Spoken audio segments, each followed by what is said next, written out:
Hey there, my friends.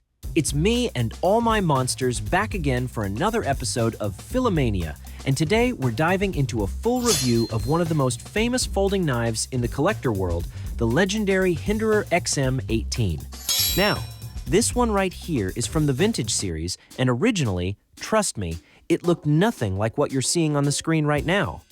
I've made quite a few changes to make it my own. I swapped out the pocket clip, upgraded the screws and the tabs, and most importantly, I added a set of titanium scales with a deep engraved Hinderer logo. On top of that, I installed colored liners, not copper. This is brass plus a backspacer with a subtle green patina to tie in with the military green tone you see toward the rear. This particular configuration is a Bowie flipper. It's a true American-made piece, highly valued and widely recognized among serious knife collectors. Built entirely in the USA by Rick Hinderer, a man who turned knife making into his lifelong profession, he's now regarded as one of the most respected designers and manufacturers of collectible folding knives anywhere in the world, and without question, one of the leaders of the US knife market. Just so you can picture it, the original version of this knife shipped with walnut wood scales that's a lightweight hardwood, along with bronze-colored screws, both on the front and back, and even the clip matched that same warm tone. The whole concept was to evoke the look and feel of a traditional vintage blade. So, when we talk about a vintage folding knife, we're not necessarily saying it's a decades-old antique. What we mean here is a knife designed to look as if it's been around for years, carrying that military-inspired color scheme and a finish that feels worn in, like a trusted tool that's seen its share of action. It's all about recreating that nostalgic character, even though the piece itself is a modern build. Now, let's get into the steel, and this is where a lot of people get curious. This isn't 1.0 or uno, as some might mishear. The blade here is made from 01 tool steel, a very traditional, cold-working steel that's been around for generations. It's the kind of steel used for tools that work at room temperature, think scissors, chisels, woodworking blades, and yes, certain kitchen knives. 01 isn't considered an ultra-premium high-tech steel by today's standards, but it has a charm of its own. It's easy to sharpen, takes a razor edge without much effort, and has a warm, classic feel that fits perfectly with the whole vintage concept of this knife. But here, Rick Hinderer made a deliberate choice to go with 01. Why? Because it complements the look and story of this knife. It's not about chasing the highest possible performance stats. It's about delivering a piece that feels like something your grandfather might have carried, with all the character and personality that implies. And then there's the finish. This isn't paint, and it's not your modern DLC coating either. What you're looking at is parkerization, an older, phosphate-based treatment that gives the blade a matte, non-reflective black surface. It was originally developed to protect steel from corrosion and scratches while avoiding glare qualities that made it a favorite for military tools and field gear. If you look closely, you'll see some honest wear marks from my own use. In those small spots, the black layer has thinned just enough to reveal the natural silver tone of the steel underneath. And to me, that just makes it look even better. Right here, you can clearly see it. USA made, along with the steel designation 01 Tool Street Eel. That's the exact material we talked about earlier, and it's proudly stamped right on the blade. And on the other side, of course, there's the Hinderer logo, the little horse head you probably recognize by now if you've seen other knives from this maker. This particular blade happens to be one of my personal favorites in the entire Hinderer lineup. Rick Hinderer is, without question, a master of his craft, one of the sharpest minds, pun intended, in the folding knife world. Over the years, he has created numerous models, but the XM-18 is without a doubt one of his flagship designs, maybe even the knife most people think of when they hear his name. The XM-18 comes in different blade shapes, but the one I'm holding here is the Bowie. You'll recognize a Bowie blade when you see that forward section curve outward like a horn, then sweep upward into a clipped point. It's a profile that's been around for well over a century, originally popularized as a highly effective stabbing and thrusting tool. On this knife, you can see how the aggressive tip flows naturally into that sharp clip, giving it a bold, almost predatory look. Of course, Rick doesn't stop at Bowie's. His catalog includes drop points, spear points, spanto grinds, Warncliffe blades, and several other specialized profiles. Each one has its own purpose and personality, yet all share that same Hinderer DNA. Perfect balance, outstanding ergonomics, and a level of fit and finish that makes the knife feel just right in your hand. And that's the thing, it's a sensation that's hard to quantify. The proportions, the thickness of the stock, the way your fingers naturally lock into the handle, it's subjective, sure, but collectors around the world consistently praise how these knives feel as much as how they perform. When you combine that with the toughness and the thoughtful design choices, you understand why Hinderer has such a devoted following. Now, this knife, as you might have guessed, is a flipper. Yes, technically you can deploy it using the thumb studs, but honestly, it's a bit trickier that way and not nearly as satisfying. This model was purpose-built to be flipped. You just pull back on the tab at the rear and the blade rockets out with that smooth, decisive action collectors love. That action is thanks to Hinderer's patented tri-way pivot system. This is one of Rick's signature innovations, and it gives you the option to run the knife on ball bearings, phosphor bronze washers, or nylon washers, all included in a little kit right in the box. The idea is simple. You pick the setup that feels best to you. Personally, I almost always go for the ball bearings. They don't necessarily make the blade faster, but they give it a perfectly consistent, linear feel from the moment you start the flip until it's fully locked open.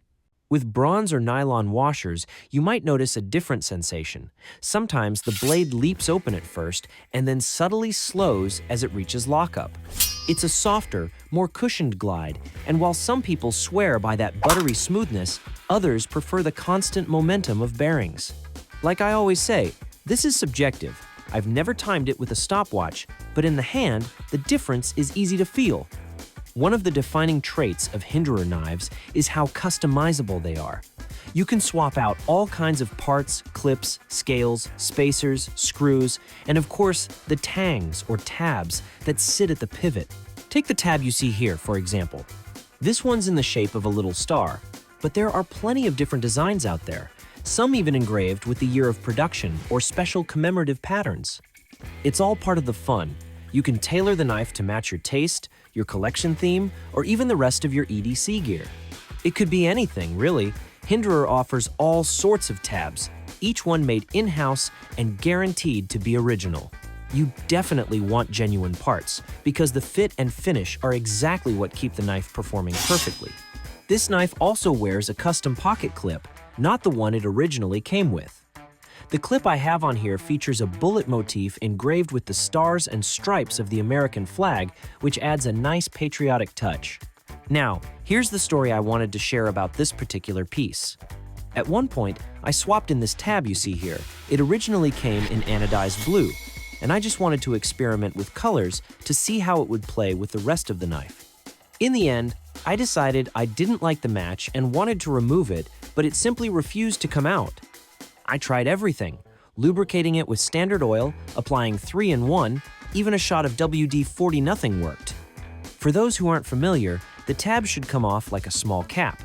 You just remove the 2 Phillips screws holding it in place and it pops right out. But in this case, it's stuck in there for good.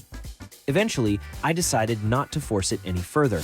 The last thing I want is to scratch or damage that beautiful green titanium finish, because once you mar it, there's no going back. So the tab stays even though the blue doesn't exactly blend with my current color palette. Speaking of which, you can see I've got a mix of black, yellow brass tones, and green here, plus the natural metallic hue of the titanium screws. It's an unusual combination, maybe even a little quirky, but that's part of the charm of customizing a Hinderer. You end up with something completely unique to you. The little star tab has lost most of its original blue anodizing over time. You can still see traces of that blue around the edges near the screws, but it's faded, leaving behind a slightly unusual look, a white star on what used to be a solid blue background. That tiny pop of color now stands out as a rare, almost accidental accent in the knife's overall color scheme. I actually reached out to Hinderer about it, and their advice was to avoid oiling it and instead try gently filing the area to free the piece. But honestly, I'm not going to risk it. The last thing I want is to damage these gorgeous green titanium scales, a rich military green that I really love. So my plan is simple. Leave it as is and let time do its work. Anodized titanium naturally fades as the years go by, and this knife is already around 6 years old. I'm betting that in time, whatever blue is left will mellow down even further, eventually blending in with the rest of the knife's tones. It's not a perfect match right now. In fact, the blue bothers me a little because it's the only blue element on the entire build, but it does tie loosely into the whole stars and stripes theme I've been playing with on this piece. Between the patriotic clip and the star tab, there's still a hint of that American flag inspiration, even if the colors aren't perfectly balanced. In the end though, this is still one of my absolute favorite knives, exceptional in every way. And now, let's put it on the scale and see exactly how much it weighs. Alright, let me bring the scale over here. Now, because I've added several titanium components to this knife over time, it's actually gotten a bit heavier than when it left the factory. Let's check the weight. First, in ounces… Wait, what's going on here? 2? No, that's not right. Hold on. Okay, here we go. 7.3 ounces, which translates to about 206 grams. So yes, this is a fairly heavy knife to carry in the pocket. And here's why. I've done something you're technically not supposed to do. I left the liner in place. The black titanium scales on this build are designed to be installed without the liner, but I really like the way it looks with it on.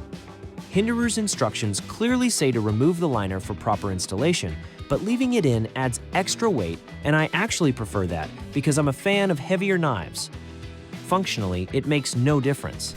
As you can see, the blade is still perfectly centered between the scales, so performance and alignment are unaffected. The only noticeable impact is in the weight, and, in my case, a small tweak to the overall color palette. For example, I've also added a bronze-colored standoff here at the rear, another detail that wasn't part of the original knife. And that's one of the best things about Hinderer knives. They're highly customizable. You can mix and match colors, materials, and designs to create a knife that feels truly personal. The one thing you can't swap out is the blade itself.